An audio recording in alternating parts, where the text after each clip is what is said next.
One evening, Percy was bringing empty stone trucks from the harbour. He was tired of his quarrel with Thomas and wanted to be friends again. He had had a good day and was feeling extra pleased with himself. He was so busy thinking how he would tell Thomas and Toby about his expert handling of the trucks that he forgot to keep a good lookout.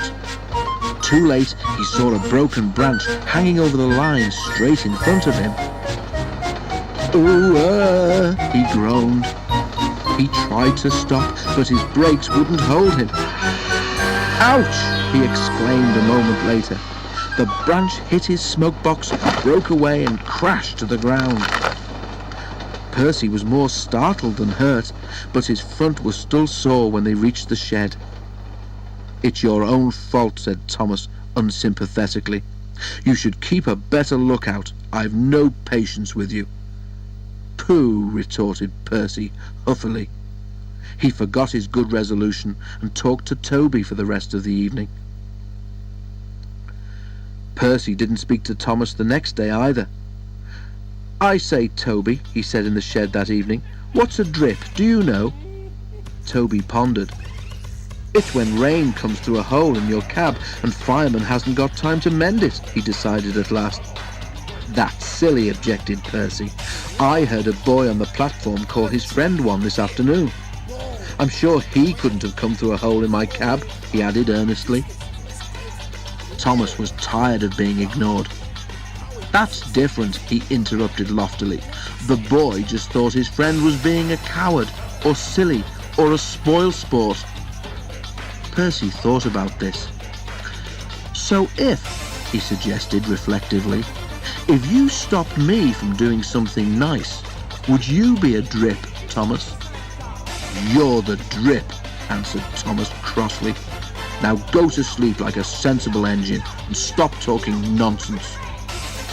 Percy was offended. Instead of going to sleep, he became even more determined to pay Thomas out. Next day, Henry's train was late at the junction. When Thomas set out along the valley, he was trying to make up for lost time. Suddenly, there was a loud bang and something hard hit the bottom of his left-hand water tank. "Ouch!" exclaimed Thomas and stopped. As he did so, he felt water splashing cold against his wheels. "One of your side rods has broken," said his driver. "It's swung up and punctured your tank. We'll have to get help."